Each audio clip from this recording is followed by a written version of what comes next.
Bonjour à tous, bienvenue sur Mosaïque. Les vacances approchent pour nos chers collégiens, mais avant, les élèves de 3e doivent passer le brevet. Aujourd'hui et demain, ils devront composer en français, en mathématiques, en histoire géo et en éducation morale et civique. La grosse journée, c'est aujourd'hui français de 9h à 12h15 et mathématiques de 14h30 à 16h30. On y revient dans le JT. Voici le sommaire de l'émission. Jean-Michel, votre conseiller isolation. Construction, aménagement, génie bois, une équipe de pros. Au sommaire aujourd'hui, avant de quitter le collège pour les grandes vacances, les collégiens de Lemberg s'initient au volley assis. En partenariat avec le volley club de Sarrebourg, jeunes valides et sportifs handicapés ont joué ensemble. Le brevet des collèges démarre aujourd'hui et pour 2 jours, cet examen changera de forme l'an prochain avec notamment une séance à l'oral. Cette année et pour la dernière fois, les collégiens de 3e ne planchent qu'à l'écrit. Dans notre JT également, on se mobilise pour le don d'organes. Il n'y a pas forcément de barrière d'âge ou de pathologie pour se positionner. Il fut un temps, Sarreguemines comptait plus de cheminots que de faïenciers. C'est dire l'importance qu'avait la gare à l'époque. C'est ce que rappelle l'exposition organisée aux archives municipales de la ville.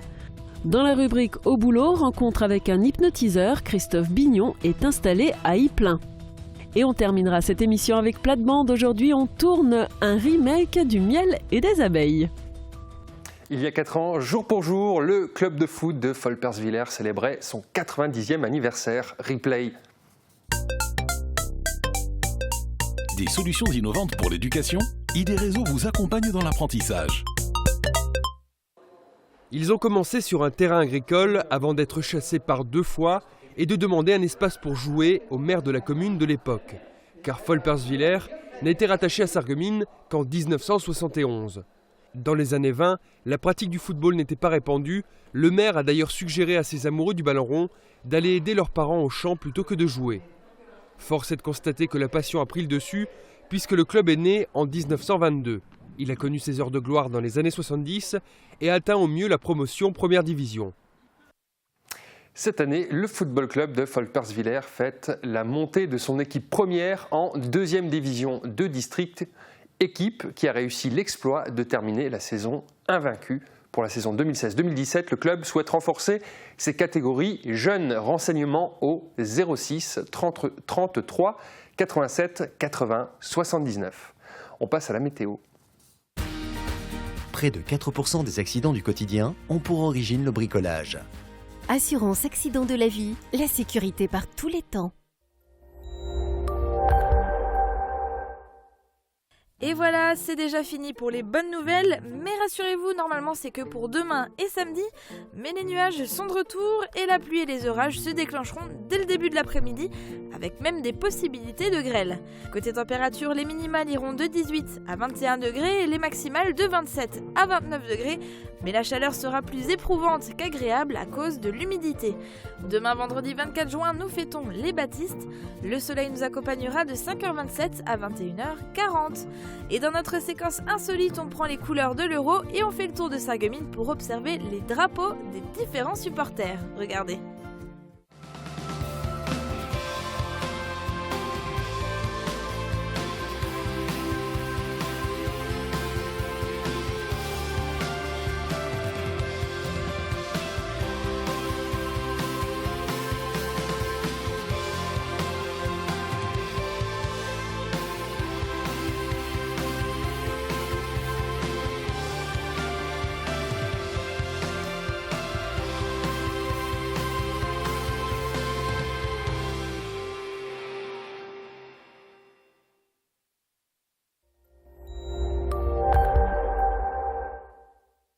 Je parraine un ami et tout le monde y gagne. Mon filleul, ma banque et moi. Au Crédit Mutuel, un client satisfait rayonne.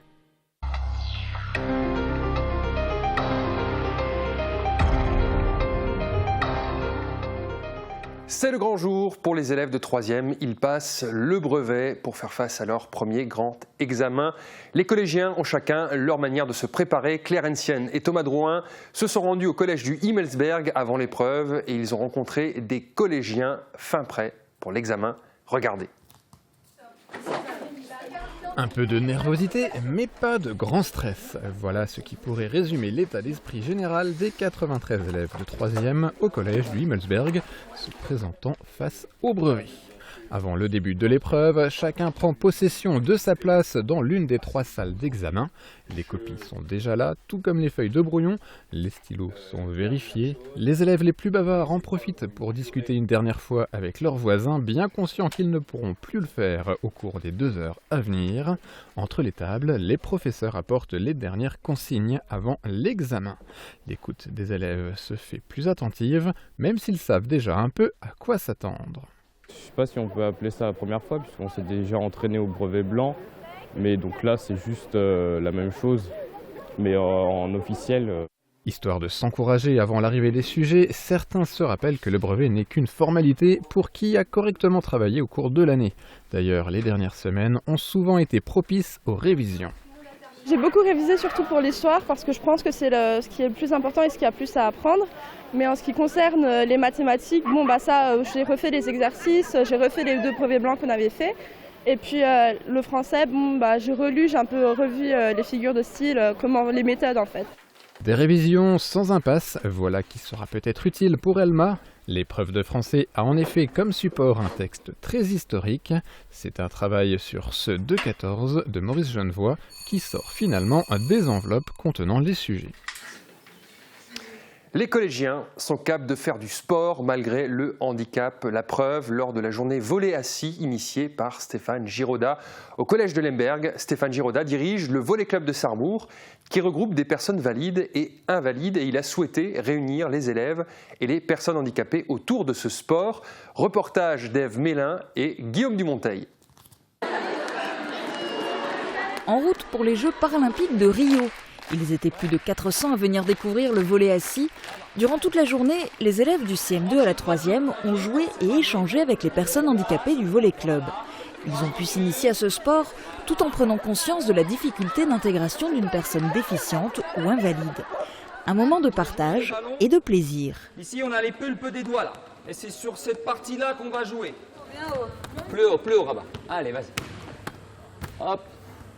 J'ai trouvé cette journée fantastique, le fait de pouvoir partager avec des personnes qui ont des déficiences mentales ou physiques, ça nous apporte beaucoup à l'intérieur, je pense. J'ai trouvé cette journée très émouvante et très sympathique. Cette rencontre n'est qu'une étape du projet mené par Stéphane Giraudat.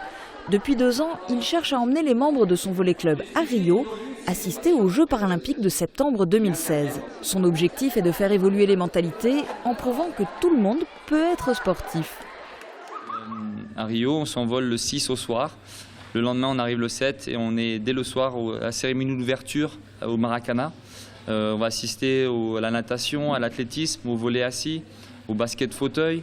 On va visiter le Corcovado, bien sûr, le pain de sucre.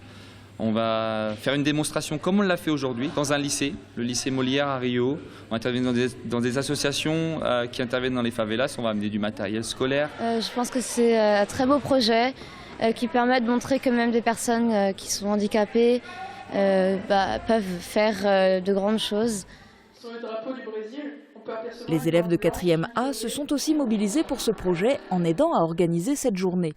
Ils ont voulu prendre part à l'aventure et encourager les autres à réfléchir sur la place qu'a un handicapé dans le domaine du sport. Quand on leur a proposé le projet avec le CPE, en fait, ils ont découvert ce que je faisais avec le club. Via Facebook, on avait des reportages. Et ils m'ont dit, mais monsieur, nous, on veut vous aider. On veut mettre en place des actions, on veut soutenir, on veut vendre des gâteaux. Et moi, j'ai été estomaqué par tout ce qu'ils ont pu faire. Ça m'a extrêmement touché, le CPE aussi. Une motivation forte de la part de ces jeunes qui donne de l'ampleur au projet. Le volley assis peut se réjouir et avoir l'ambition de toucher et de mobiliser un public plus large. Toucher et mobiliser un public plus large, c'est aussi l'objectif des professionnels de la santé en charge des prélèvements d'organes à l'hôpital Robert Pax. Le fait de se positionner peut permettre de sauver des vies ou permettre à des personnes de mieux vivre.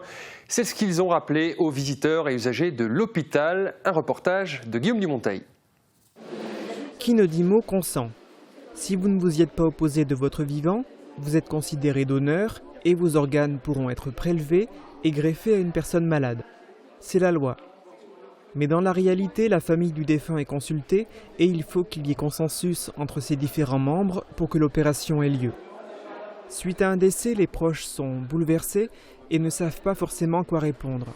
C'est pourquoi il est important pour chacun de se positionner, d'autant qu'il y a de fortes possibilités que vous puissiez être donneur. Il n'y a pas forcément de barrière d'âge ou de pathologie qui pourrait faire récuser une personne pour être donneur. La cellule de coordination hospitalière, qui agit sur les hôpitaux de Sarreguemines, Saint-Avold et Forbach, a surtout prélevé des personnes âgées. L'an passé, 5 donneurs ont été prélevés. En France, en 2015, plus de 5700 greffes d'organes ont eu lieu. En 10 ans, ce chiffre a augmenté de plus de 35%. Mais il est loin d'être suffisant pour venir en aide à tous les malades en attente. En voiture, pas une minute à perdre, il y a un train à prendre, tous aux archives municipales pour l'exposition sur l'histoire ferroviaire de Sarreguemines. Du 19e siècle à nos jours, le train a toujours été un facteur décisif pour le développement de la ville. Reportage d'Ève Mélin, Claire Hensienne et Julia Bitran. C'est le 2 décembre 1865 que le premier train entre solennellement en gare de Sarreguemines. Depuis, celui qu'on a surnommé le cheval de fer entre toujours en gare de la cité faïencière. À l'occasion de l'inauguration du pôle multimodal, la ville a organisé une exposition sur l'histoire des trains qui ont desservi la commune. Depuis cette date et jusqu'à la fin du 19e siècle, la gare de Sarreguemines s'est développée et a pu augmenter son nombre de lignes. Le trafic ferroviaire prend une ampleur considérable dans le fonctionnement de la ville. Mais cette grande époque du chemin de fer se termine dans les années 60. 3 éléments ont joué un rôle essentiel dans ce déclin. D'abord, le développement de la voiture. Ensuite, le trafic charbonnier va baisser d'une manière drastique. Et troisième élément, et peut-être le plus personnel pour la ville de Sarreguemines, c'est la fin de la traction vapeur. La gare de Sarreguemines connaît des coups durs en plus avec la fermeture de plusieurs lignes, comme celle de Bliesbruck ou de Sarralbe. Parallèlement à ces difficultés, le train se développe pour passer de la machine à vapeur à la traction rapide avec le TGV. Donc cette évolution technique, elle est palpable, elle est visible. Et aujourd'hui, le grand public a tendance un peu à oublier cette évolution parce qu'on est devenu des consommateurs de voyages. Et finalement, on se fiche éperdument de savoir comment on y va, du moment qu'on y va vite et sans encombre. Les progrès techniques se sont succédés, mais avant d'en arriver au TGV, la première grande invention a été la machine à vapeur. Il n'est pas toujours évident de s'imaginer son impact. Le but de cette exposition est aussi de faire découvrir aux jeunes la manière dont fonctionnait le train avant. Je ne savais pas que en fait, il fallait monter les rails et qu'il fallait faire qu'elles soient stables, parce que moi je pensais que les rails, elles tenaient déjà. Encore beaucoup de mystères restent à découvrir sur le fonctionnement du train, mais il demeure un moyen de transport particulier et essentiel. Il a su évoluer et survivre à la concurrence de la voiture. Cette façon de voyager, qui est hors norme, puisque la voiture est devenue banale aujourd'hui. Et si la voiture est devenue banale, c'est que le train, lui, est resté quelque chose de tout à fait particulier.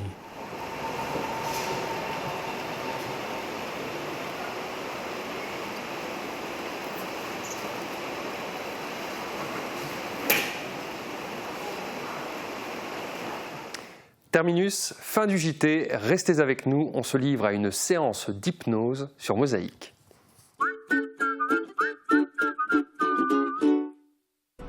Quoi? Écoute mon chéri, tu as vraiment un problème d'audition. Ok, je vais demander l'addition. Quand on comprend de moins en moins bien, on finit par se couper du monde.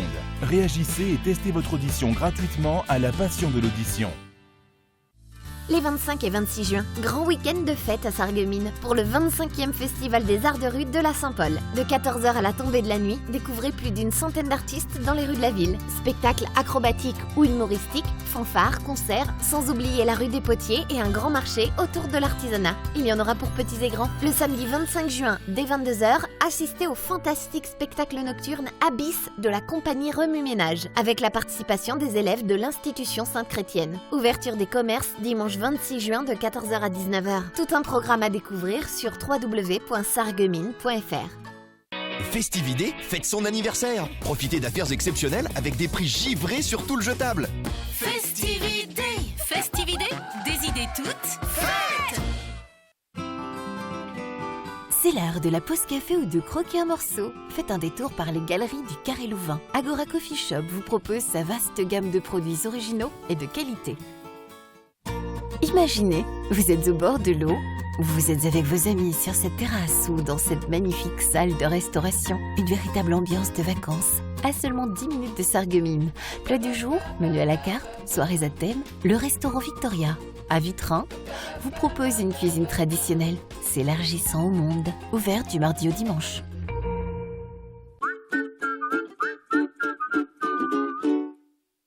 Bien-être, hygiène, consommables, équipement de la maison.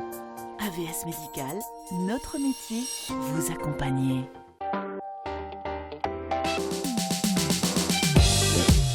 Dernier volet de notre saga consacré à l'orgue de Barbarie. Avant de sortir un son, il faut encore installer le chemin de carton. Nécessaire pour faire jouer les flûtes. Et la naissance d'un orgue de Barbarie, dernière partie, c'est demain sur Mosaïque. Le rouleau entraîneur.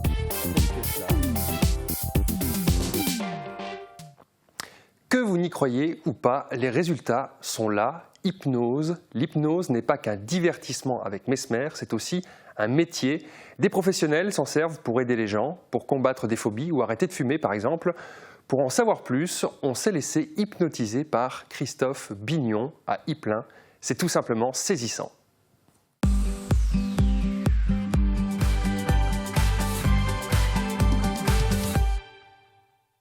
Je m'appelle Christophe Bignon et mon métier est praticien en hypnose. Quand on parle d'hypnotiseur, c'est souvent un hypnotiseur de spectacle, donc c'est souvent quelqu'un qui va travailler en cabaret ou en spectacle. Donc la différence, c'est qu'on accompagne des gens dans leurs problématiques, quelles qu'elles soient en fait, c'est très très varié, pour leur permettre d'atteindre leurs objectifs grâce à l'hypnose. On discute de leurs problématiques d'abord pour voir si je peux les aider, pour voir si l'hypnose est adaptée ou d'autres outils que j'ai aussi pour les aider, pour les accompagner. On parle exactement de la manière dont elle aborde son problème, de ce qu'elle rencontre et de ce qu'elle souhaite, aussi de son objectif, pour qu'on puisse travailler vers la solution. Je lui fais signer une décharge de responsabilité aussi, qui l'informe qu'on n'est pas dans un cadre médical ici, que je ne suis pas médecin, etc. etc. Et ensuite commence la séance d'hypnose. L'hypnose, c'est un état très agréable dans lequel on se sent bien, etc., détente. C'est déjà une suggestion en soi. On va utiliser des moyens de communication spécifiques qui vont permettre de créer un détachement vers l'état d'hypnose. Pour pouvoir modifier un comportement inconscient, il faut forcément s'adresser à la bonne partie du cerveau. Et c'est pour ça qu'on crée cet état d'hypnose dans lequel le conscient va être un petit peu en retrait et l'inconscient va être un petit peu plus actif. Plus cette épaule va devenir lourde, plus la tête à un moment donné va commencer à pencher de ce côté-là aussi. À l'intérieur, ça va s'apaiser aussi. Et vous allez pouvoir petit à petit, comme ça, assez rapidement, commencer à ressentir ce qu'est un état d'hypnose. Je me suis toujours intéressé à l'humain de manière générale et aux processus cérébraux. Comment ça se fait que j'ai peur, comment ça se fait que j'ai ceci ou cela. Donc c'est en fait comme ça que je me suis formé petit à petit, d'abord par des lectures, et ensuite je me suis aperçu que c'était quelque chose de très intéressant, qu'il n'y avait pas vraiment de limite aussi au cerveau. Vous n'êtes pas dans un état d'hypnose extrêmement profond, c'est pas nécessaire. Et pour autant, cette main continue son chemin, comme si elle était indépendante. C'est aussi ça, cette partie inconsciente. Et c'est aussi, bien sûr, la satisfaction qu'on peut à aider des personnes dans leurs problématiques, leur permettre d'aller mieux, de savoir gérer des problèmes qu'ils peuvent avoir dans leur vie quotidienne. Ça, c'est très satisfaisant pour moi. C'est ce qui m'intéresse principalement. Il n'a pas fallu hypnotiser nos parlementaires pour voter une loi en faveur de la protection des abeilles, tout simplement parce que leur disparition serait catastrophique pour nous. Hier, les députés ont voté l'interdiction des pesticides tueurs d'abeilles à compter du 1er septembre 2018. Ça tombe bien, aujourd'hui, dans Plate-Bande, on vous parle du miel et des abeilles. Regardez. Vive le bois! Mobilier, dressing, escalier, porte, une maison tout en harmonie avec Firsch Menuiserie.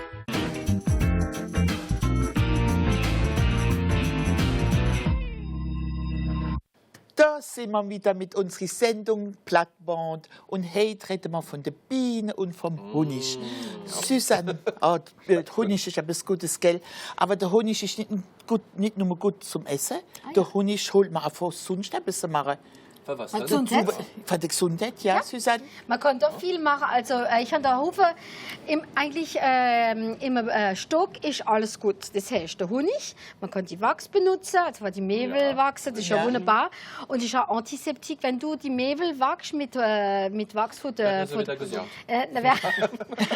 aber du wirst wieder Gesundheit, das ist ja, das tut sich ja evaporieren. Dann hast du die Gelee Royale natürlich, aber im Winter, der Propolis, wo sehr gut ist für den Hals. Der Pollen kann man annehmen und sogar das Gift kann man nehmen, das wird benutzt in der Apotheke. Also das ist nur im Laboratoire Pharmazeutique, das Gift für die immer. Ne? Und Rezepte, da gibt es auch Hufe, da gibt es Bonbons, Suzette. Suzette für Suzanne. Hydromel, ihr Männer. Ja. Und da gibt es auch natürlich Bier mit Honig drin, Nougat, Lebkuchen, Wildschwein mit Honig drauf, also Münsterkäse mit Honig. 1000 Sorten. Man kann sogar Masken machen, das habe ich am Radio gehört, Radio Melodie. Nadja hat gesagt, hat ein Rezept gegeben von einer Maske um Mehl. Ja, also das kann ich im nächsten probieren. Ja. Also in der nächsten Woche, wenn du mich treffst, in der Mediathek. Und ich habe keine Falte mit dem Gesicht, Susanne. Na, hat es funktioniert. Na, hat es funktioniert mit dem Honig. Nee, aber überall Puder von der Biene, wo sie gestechen hat. Das ist im Sommer in der Traum gelegt. Ja, ich darf es nicht draußen machen und schlafen, gell? Das darfst du nicht. Ja. Das ist ganz süß und da kann man sogar noch abschlecken. Pass doch auf, was du sagst. Wisst ihr, was heißt die Biene die ganze Zeit zu machen? Nee. Weil ich den Text vergessen habe von dem Lied.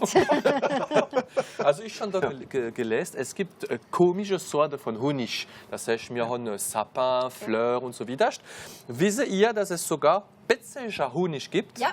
Betzeger Honig, Rance, wie Brombeere, also das Grüne von der Brombeere, Honig, Trèfle, Miel de Trèfle, Klee. Kennst du das? Das bringt Glück. Ja, das ist sehr gut. Und es gibt natürlich da, habe ich gesehen, es ist sogar noch einer Honig, wo sehr partikulier ist, das ist der Miel de Pitcairn. Der ist sehr fein und sehr pur, weil der kommt von der Insel und da gibt gar keine Pollution. Also das Wo liegt der? Also Pitcairn. Wo findet man der? Auf der Insel Pitcairn. Da kostet 1000 € eine Type Wäsche macht. Aber Akazie ist sehr gesund. Zum Beispiel habe ich da ein Rezept für die Serenwäsche. Wenn das mal jetzt aufstehen, bist du so blau da unter der Auge. Dann machst du ein halbes Glas Wasser, aber ein bisschen lauwarm. Und dann machst du einen Löffel Akazienmehl hier unten hin. Und dann machst du ein bisschen Watt und lässt das auf die Augen eine Viertelstunde. Und dann gehen die Serne weg. Das ist wieder typisches Quatsch von der Frau. Das funktioniert. Wir machen Nivea Men drauf, da geht's auch. Komm, hör auf. Honig tun wir essen. Ja, normalerweise. Aber gut ist mehr. Da war ein Inspektor, gell, von der Fraude. Ja. Der ist auf einen Bauernhof gegangen. Apikulteur heißt das, gell? Ja. Der hat Bienen, hat er gesagt, ich komme da kontrollieren, ob er keine Pflanzen da setzen von Drogen, gell, Cannabis, so Gedinges. Ja, gut, gehen wir mal. Aber pass auf, muss ich nicht in der Stick gehen, da hinten links. Das sind meine Bienen, die sind nicht gern gestört. Wenn man die stört, sind sie gar nicht kommod. Wissen Sie was? Gut, am Morgen hat er gesagt, der Inspektor, da schauen wir mal meine Karte, gell. Das ist eine Karte vom Gouvernement. Und da steht drauf, ich darf überall rumtappen, auf ihr Hof. Er hat Vollmacht? Vollmacht. Und hat er mich gut verstanden, überall. Ja, gehen ja nur, gell. Er geht durch den Stick, gell. Über einmal hat der Bauer, Herr, Hilfe. Und der Inspektor rennt und die ganze Bienen hingen um. Und dann sagt der Bauer, zeigen euch doch Ihre Karte. Zeigt doch Ihre Karte. Also auf jeden Fall, die sind ja wichtig für die Pollinisation und für die Umwelt überhaupt. In Frankreich haben wir in 1995 noch 30.000 Tonnen produziert und jetzt nur noch 10.000 Tonnen. Und das langt hin und vorne nicht, weil man verbraucht 40.000. Also vorher hat es schon nicht gelangt und jetzt gar nicht mehr. Und dann tut man das Ganze importieren und wenn man da Honig importieren tut, und dann ist ja da manchmal Zucker drin und das will man ja nicht, gell? Also muss man jetzt, also wenn wir unsere Retraite haben, Martin, du hast sie ja schon, müssen wir jetzt alle immer Stock in unsere Garten stellen und müssen uns darum kümmern. Ja. Mon Dieu, was muss man da alles hören? Also du, wenn du keiner produzierst, dann verkaufen wir da den Honig, ja? Ja, richtig. Also, wir machen jetzt von unserer Biene da. Ja. Wir machen jetzt Schluss, gell? Und nächste Woche sehen wir uns wieder. Wissen wir, was das wir retten nächste Woche? Von der Saar. Von der Saar. Ja. Also bis die nächste Woche. Nächste Woche. Avec Aviva, ne rêvez plus. Cuisinez. Invitez votre famille, vos amis. Aviva, la cuisine qui vous va.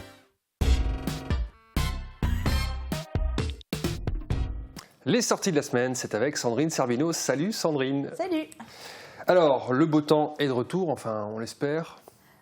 Presque, oui. Presque, hein. On a vu la météo. Tu vas peut-être pouvoir nous proposer des sorties à l'extérieur. En tout cas, on ne va pas manquer le festival de la Saint-Paul. Oui, non, ça c'est sûr. Alors, on va parler du festival de la Saint-Paul, mais je ne vais pas vous revenir sur toutes les festivités parce qu'on en a déjà beaucoup parlé. Moi, je vais revenir uniquement sur la croisière qu'on vous propose sur la Sarre, parce que je trouvais ça assez intéressant. Et si vous n'avez jamais navigué sur la Sarre, c'est peut-être le moyen d'en profiter. C'est samedi de 13h à 18h30. Alors, il y aura des bateaux qui feront un espèce de petit circuit d'environ 1 heure. Et le premier bateau partira de Sarrebruck à 10h. Et ensuite, à partir de 13h, puis toutes les heures, les départs et les arrivées se feront uniquement sur Sarreguemines. Et les inscriptions et pour avoir plus d'informations, vous pouvez aller sur à l'Office du tourisme ou sur le site sarreguemines.fr. Ok, et pour ceux qui ont le mal de mer, on peut découvrir la Sarre à pied lors d'une sortie nature. Oui, alors on peut se balader juste sur les différentes rives de la Sarre pour aller à la découverte de la faune et la flore, et en tout cas la faune et la flore aquatique, c'est important de préciser. C'est les hérons, par exemple. Voilà, par exemple, et c'est Michel Greff qui vous propose cette sortie avec l'Office du tourisme. Alors, la seule contrainte, c'est d'aller vous inscrire à l'avance et le rendez-vous est donné samedi à 8h45 à l'Office du tourisme et le retour est prévu pour environ midi. Dimanche, Bliz et Bersin prend des allures de Montmartre, mais c'est quoi ce délire? Alors, en fait, c'est l'association Blizzard qui vous propose d'aller à la rencontre de l'art à travers un circuit artistique que vous pourrez faire dans toutes les rues du village. Et vous pourrez rencontrer des peintres, des musiciens et participer à de nombreuses animations qui vous seront proposées toute la journée. C'est ce dimanche à partir de 11h30 jusqu'en soirée. Ok. Après la peinture, un autre projet totalement dingue à Sarrebruck. Oui, alors c'est un spectacle-concert qui s'appelle Rotation et qui sera ponctué par des animations, des petits films et des visuels qui seront projetés sur le château de Sarrebruck. Du son et lumière, en principe, on s'attend à ça? Alors en fait, oui, parce qu'il y aura aussi un concert avec des morceaux improvisés en direct sur des musiques de jazz. Mais en fait, la particularité de cet événement, c'est que tout se fera en sourdine, c'est-à-dire que vous pourrez entendre la musique uniquement grâce à des casques sans fil qui seront proposés au public. Je trouve ça complètement dingue.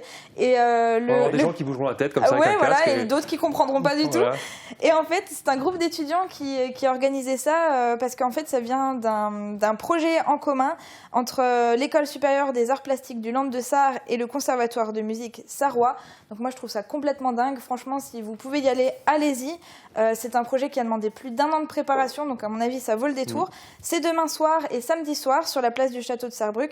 Et pour plus d'informations, n'hésitez pas à aller sur le site du Regional Verband de Sarrebruck. Ok, rapidement. Humour en scène à Sarrebourg, festival pour jeunes talents, explique. Alors, c'est la tournée du Festival de l'humour de Lorraine. En fait, c'est un festival qui a eu lieu en mars dernier, mais là, en fait, ça a tellement cartonné qu'ils ont décidé de faire une tournée dans toute la région. Et c'est pour les jeunes, en fait, c'est des jeunes qui se mettent en scène, ça leur permet d'être face à un public et puis peut-être d'évoluer, de créer des carrières. Enfin, ça peut être vraiment sympa pour les jeunes. Et là où ils passent le plus près dans la région, c'est à Sarrebourg. Au centre socioculturel et c'est le 30 juin, jeudi prochain. Ok, voilà. Les vacances arrivent, il faut occuper les enfants. La solution, c'est peut-être aussi les centres aérés. Oui, il reste encore beaucoup de place au foyer culturel de Sarreguemines pour le centre aéré du 6 au 29 juillet. Comme d'habitude, il y en aura pour tous les goûts et pour tous les âges, pour les enfants de 3 à 12 ans. Alors n'hésitez pas à vous renseigner et à aller inscrire vos enfants. Je vais y arriver. Super, merci Sandrine. C'est la fin de cette émission. Excellente fin de journée à toutes et à tous.